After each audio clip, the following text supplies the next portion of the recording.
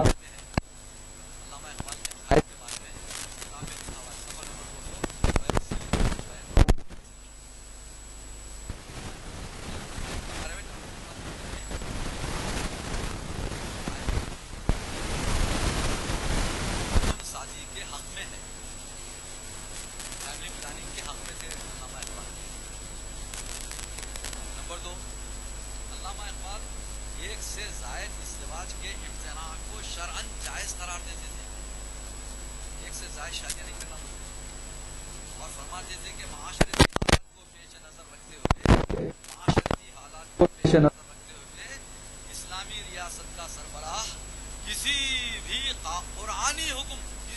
قرآنی حکم یا اجازت کی تعویق، تجدید یا توسیع کر سکتا ہے۔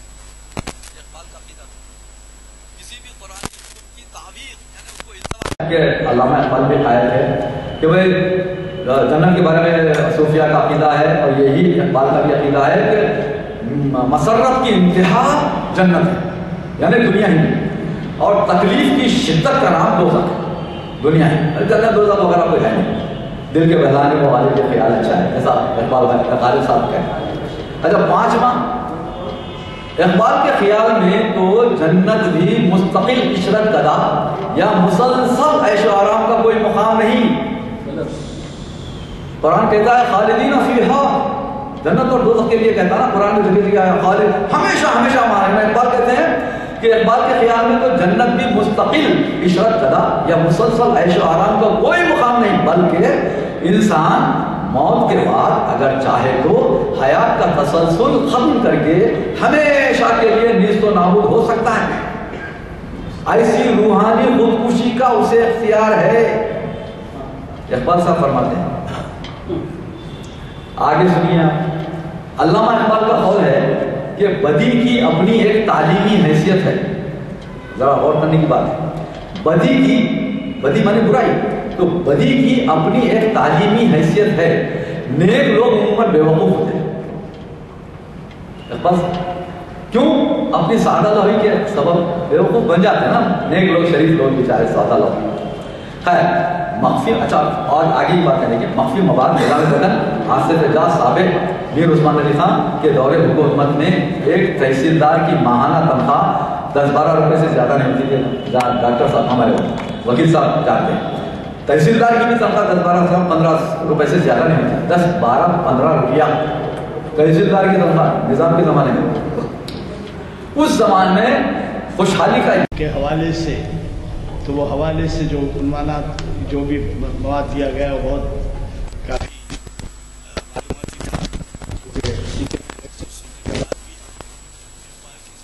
بعض پہلوؤں سے واقف نہیں تھے جو آج کے مقرر صاحب نے ہمارے علم میں لائی. دوسری بات آپ سے عرض کروں، 2-3 باتوں کی وضاحت. جگن ناتھ آزاد کا ذکر کیا گیا ہے، شاید آپ حضرات کو پتہ نہیں ہے. جگن ناتھ آزاد وہ ہیں جنہوں نے پاکستان کا نیشنل اینتھم لکھا ہے. ترانہ پاکستان محمد علی جناح نے ان کے حوالے کیا تھا، تو وہ لکھ لیا. اور پھر انجمن ترقی اردو کے انجمن ترقی اردو ہند کے صدر تھے. وہ مجھے بھی شرف حاصل ہوا ہے ان کی صحبت کا، اور کڑپا وغیرہ کی کانفرنس میں بھی وہ تشریف لائے تھے وہاں سے. اور ایک وضاحت کر دینا چاہتا ہوں، باپ اپنے بیٹے حوالہ دیتے ہوئے کہ وکیل صاحب بیٹھے ہیں، باپ اپنے بیٹے کو محروم نہیں کر سکتا. تو اس پر کہ آپ غلط فہمی میں یہ نہ سمجھے، ہر مالک کے جائیداد کو اس کا اختیار ہے کہ وہ جسے چاہے. وہ ہندوؤں کے ایسا نہیں ہے کہ بیٹا پیدا ہوتے ہی باپ مالک آدھا مالک ہو جاتا، بیٹا آدھے کا مالک ہو جاتا، بلکہ یہ ہے کہ وہ جسے چاہے دے سکتا ہے. آپ کا کہنا یہ ہے کہ یہ نہیں لکھ سکتے کہ میری جائیداد میں صرف بیٹیوں کا حصہ رہے گا، بیٹے کا نہیں رہے گا، یا بیٹی کا نہیں رہے گا، بیٹوں کا رہے گا. ایسا نہیں کر سکتا، وہ محروم نہیں کر سکتا، وہ مطلب ہے. ورنہ یہ ہے کہ آپ کو فری ٹریڈ اور فری اکانومی کے لیے اسلام اتنی اجازت دیتا ہے کہ کتنے بھی بچوں کو رکھ کے ایک باپ اپنے جائیداد کو یتیم خانے کو دے سکتا ہے اولاد کو رکھتے ہوئے. وہ ایک وضاحت کرنا چاہ رہا تھا. دوسرے یہ کہ ایسے جو پہلو بیان آپ نے کیے ہیں، یہ ظاہر ہے کہ ہمارے کئی علم میں نہیں آئے، اس وجہ سے کہ ہم نے ان کے بارے میں جو ایسے مواد ہے اس کا مطالعہ نہیں کیا ہے. اور بہت اچھا ہوا جو آپ نے ہمارے ایک تقابلی جائزے کے طور پہ ایسی باتیں، جو دیکھیے کمزوریاں کس میں نہیں ہوتی. جب گاندھی جی کا انتقال ہوا تو مہاتما گاندھی کا انتقال ہوا تو جارج برنارڈ شاہ جو اس وقت کا سب سے بڑا فلسفی تھا، وہ خبر سن کے انگریزی میں اس نے ایک جملہ کہا، how bad it is to be too good. کیا؟ How bad it is to be too good. بہت اچھا ہونا بھی کتنا برا ہوتا ہے. تو اب یہاں پر یہ بات سامنے آتی ہے کہ وہ بہت اچھے ہیں، اور آپ کی اس بات سے تو ظاہر ہے کہ شاید میرے ہم خیال رہیں گے کئی، یہ آئندہ کے بارے میں پیشن گوئی یہ نہیں کی جا سکتی کہ اقبال سے اچھا کوئی شاعر نہیں پیدا ہو سکتا. یہ بڑا اللہ تعالیٰ کی شان ہے کہ ایسے پیدا کیا. معلوم نہیں آنے والے نسلوں میں کیسے حالات رہیں گے، کون سی زبان رہیں گی، کیا رہیں گی، اور اس سے بڑا شاعر پیدا ہو سکتا ہے. لیکن یہ بات کہ یہ نہیں ہو سکتا، ہماری عقائد کے خلاف پڑتا ہے کہ جس میں ہم یہ کہیں کہ یہ آئندہ سے جو ہے یہ نہیں ہوگا. ایسی پیشن گوئی میرے خیال میں نہیں کی جا سکتی. معاف فرمائے مجھے. اور میں بہت ہی مشکور ہوں، ایک بہت ہی عالمانہ خطاب آپ نے کیا ہے اور ہم کو کئی ایسے پہلوؤں سے واقف کروایا. قرآن مجید سے ان کے شغف کا یہ عالم تھا. میں آج سے 30-40 سال پہلے انوار علوم کالج میں ایک فنکشن ہوا تھا، اس میں شریک ہوا تھا. وہ جو ہے پروفیسر غلام دستگیر رشید جو یہاں پروفیسر تھے اور ہمارے یہاں جمعہ میں شریک ہوتے تھے، انہوں نے یہ کہا تھا کہ وہ قرآن محفوظ کیا گیا ہے جس کو آدھی رات کو پڑھتے ہوئے ان کے آنسو ٹپکتے تھے تو وہ تر ہو جاتا تھا. وہ قرآن بھی محفوظ ہے. اور وہ علی بخش جو ہے بہادر اعظم کو اپنے کمرے میں چھپا کے بتائے، یہ گئے اقبال سے ملنے، تو ارے کیا اقبال سے ملنا ہے تو آدھی رات کو آؤ، جبکہ وہ تہجد گزار ہوتے ہیں. تو جا کے اپنے کمرے میں چھپا کے پردے کے پیچھے سے بتایا تو وہ وضو کر کے پھر آ کے نماز پڑھ کے ہوتے تھے. یہ آپ کے ہمارے جیسا نہیں پڑھتے تھے. اتنا بڑا فرق آ گیا ہے کہ آپ سعودی عرب میں یا عرب ممالک میں جائیے، 2-3 منٹ کے لیے بھی وقت ہے سنت پڑھنے کے بعد یا سنت سے پہلے، تو آپ ہر ایک کے ہاتھ میں کتاب دیکھیں. کم بھاگے 5 منٹ ہو 10 منٹ ہو بیٹھے رہیں گے لیکن قرآن حالانکہ قرآن جگہ جگہ رکھتے ہیں، پڑھنا چاہیے. علامہ اقبال کی بہت بڑی خوبی تھی کہ یہ باتیں سننے کے باوجود قرآن سے ان کو جو شغف تھا وہ بہت ہی قابل تقلید ہے. ویسے تو ہمارے احکام ہمارے تمام تعلیمات میں ہیں قرآن کی کیا اہمیت ہے، لیکن میں اس وجہ سے اس پہلو سے نظر آپ سے عرض کیا کہ وہ جو ہے اس قدر قرآنی احکام سے قرآن سے اتنا شغف رکھتے تھے اور اتنا دلچسپی رکھتے تھے. اور آپ نے کئی باتیں کہیں مگر مجھے نوٹ کرنے کا موقع نہیں رہا. اگر ہم توقع رکھیں گے کہ آج جو خطاب ہوا ہے اس کا آپ سلسلہ جاری رکھیں گے اور ہمیں آئندہ بھی موقع دیں گے ہم مختلف عنوانات سے سننے کا. ڈاکٹر ہمارے ادیب الاخبار ڈاکٹر محمد بشیر الدین احمد ایڈوکیٹ صاحب تشریف رکھتے ہیں. انہیں PhD کی اعلیٰ ترین صنعت کے حصول پر تہنیتی تقریب ہو رہی ہے بتاریخ 20 دسمبر 2014 بروز ہفتہ 6 بجے شام بمقام Maulana Azad oriental research centre باغائمہ Hyderabad. باغائم میں تو آپ واقف ہیں، ضرور تشریف رکھیے. صدارت پروفیسر اشرف رفیع کی ہے اور خصوصی خطاب حضرت علامہ اعجاز فاروق کا ہے. تو میں آپ سے گزارش کرتا ہوں کہ اس میں شرکت فرمائیے. اور بھی مہمان خصوصی ہیں، ان کے پاس رخصے بھی ہیں. آپ جو شرکت کرنا چاہتے ہو رخصہ لے لیں کیونکہ پھر وہ رخصے بھی شاید سب کے لیے. میں مخیر صاحب سے دعا کی گزارش کرتا ہوں اور میں بغیر دہرائے آپ سے خواہش مند ہوں کہ بلیٹن لے لیجیے اعلامیہ. آپ سفیر بن جائیے ہمارے اور اگلے محافلوں میں اپنے ساتھیوں کو لیتے آئیں. سر آج تک کسی مقرر نے کسی اقبال کے جو بھی ایکسپرٹ ہیں انہوں نے اس طرح کا پوسٹ مارٹم نہیں کیا علامہ اقبال کی فیملی کا. نہیں محمد اسحاق صاحب کیے تھے. ایسی باتیں معلوم ہوئی جو ان کو معلوم ہی نہیں. جو آپ کتاب کا ریفرنس دے رہے ہیں تو ہم یقین کرتے ہیں مگر علامہ اقبال جنت کو بولو کدھر جا رہے ہیں پھر reconstruction of religious thought in Islam پورے اقبال کی کتاب ہے وہ آپ پڑھ لیجیے. مسلمان اگر جنت کو دوسروں پر ڈاؤٹ کرا تو ختم ہو گیا. جی اس کے بارے میں سید سلیمان نقوی نے کہا کہ کاش اقبال نے یہ کتاب نہیں لکھی ہوتی. Reconstruction of religious thought in Islam اس میں ہے مدراس کے خطبات جو ہے تیسرے خطبے میں سے انہوں نے انکار کیا ہے. بہرحال ایک یہ علمی معاملہ ہے. میں نے اپنے گھر سے کوئی بات نہیں کی، یہ ساری چیزیں علمی ہیں اور ہم علامہ اقبال کا میں بڑا فائدہ جیسا میں نے کہا نا اقبال کے بعد شاعری کا دعویٰ کرنا نبوت کے دعویٰ کرنے کے برابر بہت بڑے شاعر بالکل. اور عقائد کے بارے میں جو چھوٹی موٹی جو چیزیں ہیں میں نے بیان کی وہ بھی اپنے طرف سے نہیں، ان کے بیٹے نے لکھی ہے یہ ساری چیزیں. اللهم صل على محمد وعلى ال محمد كما صليت على ابراهيم وعلى ال ابراهيم انك حميد مجيد. اللهم بارك على محمد وعلى ال محمد كما باركت على ابراهيم وعلى ال ابراهيم انك حميد مجيد. اللهم انزل رحمتك المباركه عند يوم القيامه. اللهم انا نسالك اللهم اغفر لنا وارحمنا واغفرنا وارحمنا وارحمنا. اللهم انا اعوذ بالله من الشيطان الرجيم. لله ما في السماوات وما في الارض من كل ما في انفسنا وصفوا يعذبكم بالله فيغفر لمن يشاء ويعذب من يشاء والله على كل شيء قدير.